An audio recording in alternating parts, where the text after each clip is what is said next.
Other factors such as ischemic heart disease, cirrhosis. There are a large number of diseases, a very large number of diseases, which are related to alcohol. Okay. Suicide is but one small part. Understood, but I'm just suddenly realising you haven't just put diseases into this calculation, you've put in accidents and suicides as well. So you've included people who drink and fall over and hit their head and die, for example. Absolutely, and that's why what we are saying is these guidelines are to limit health harms, and those health harms might be from diseases or they may be from other factors, as I've said, suicides, etc. Thank you very much indeed, Dr. Gina Radford. Very clear, Deputy Chief Medical Officer. Listening to all of that, opposite me is the journalist Mike Parry, and that actually reveals something about their thinking there, that it's obviously not just about diseases, this, is it? Jeremy, can I tell you something? First of all, after listening to Dr. Gina Radford, who I believe is the Deputy Chief Medical Officer, I feel like going out of here, going to that pub across the road and getting completely bladdered,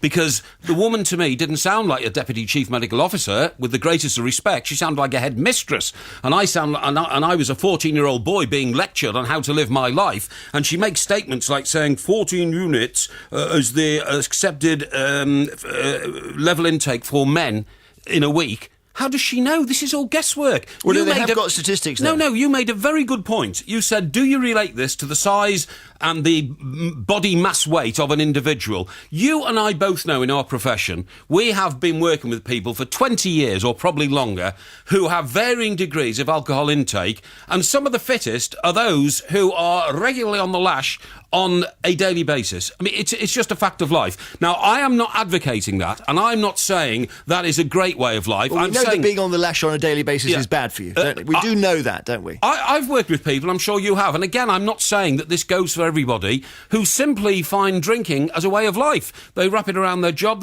wraps around that. They're social creatures. But the main issue I want to get to is this.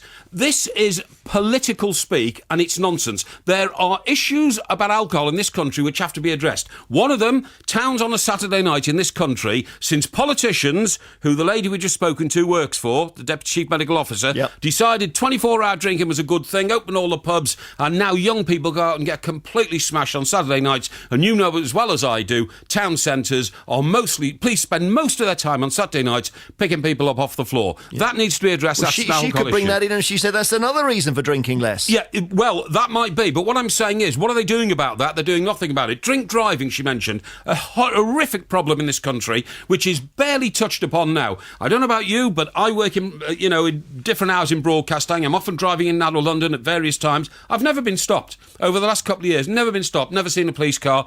We just don't do it, and the people out there doing it. So there are alcohol issues which have to be addressed, but the one that doesn't need to be addressed is advising people how much they drink. But what they've done is, it may be that they're not sort of in contact with the real world like you, but they have gone over the numbers, and the numbers do say that if you drink, you're more likely to get cancer. Yes, but if you walk down the street, you're more likely to be hit by an errant car that comes off the road and mounts the pavement. You have to walk down the street in life. You don't have to drink. That's the difference. OK, you don't have to drink, but it's a choice. Now, I would say cigarette smoking is a much, much more dangerous situation to be in than drink. And so would they.